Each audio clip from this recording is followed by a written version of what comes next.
ஏங்க நல்லா புரிஞ்சுக்கோங்க, ரொம்ப சீரியஸாக பேசிக்கிறேன். என்னன்னா இன்னைக்கு கல்லீரல் சார்ந்த பிரச்சனை நிறைய பேருக்கு இருக்கு. அதுவும் குடிப்பழக்கம் அல்லாதவர்களுக்கும் கல்லீரல் சார்ந்த பிரச்சனை வருது, குடிப்பழக்கம் இருக்கிறவங்களுக்கும் கல்லீரல் சார்ந்த பிரச்சனை வருது. இப்போ நான் சொல்ற இந்த வைத்திய முறை செஞ்சு பாருங்க, அற்புதமா ரிசல்ட் இருக்கும். இதோட சேர்த்து நான் சொல்ற இந்த உணவு முறையும் நீங்க ஃபாலோ பண்ணுவாங்க. அது என்ன அப்படின்னு சொன்னா குமரி அப்படின்னு சொல்ற சோத்துக்கத்தால தாங்க. இங்க பாருங்க, இங்க நிறைய இருக்கா சோத்துக்கத்தால, இதெல்லாம் நிறைய இருக்கு சோத்துக்கத்தால பாருங்க. பறிச்சாச்சு. இதுதான் நமக்கு தேவை, இதுதான் நமக்கு தேவை.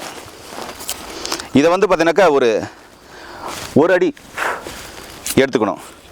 எடுத்து இதோடு வெட்டிட்டு இந்த ஒரு அடி எடுத்துட்டு இதெல்லாம் எடுத்துடணும். பாருங்கள் எப்படி மஞ்சளாக இருக்குது பார்த்தீங்களா? இது மாதிரி தான் இருக்கும். சரிங்களா? இது மாதிரி சின்ன சின்னசாக வெட்டிட்டு சின்னசாக வெட்டிட்டு என்ன பண்ணணும்னா கழுவிட்டு ஒரு இவ்வளோ எடுத்துக்கணும். ஒரு அடிக்குனா வரும்.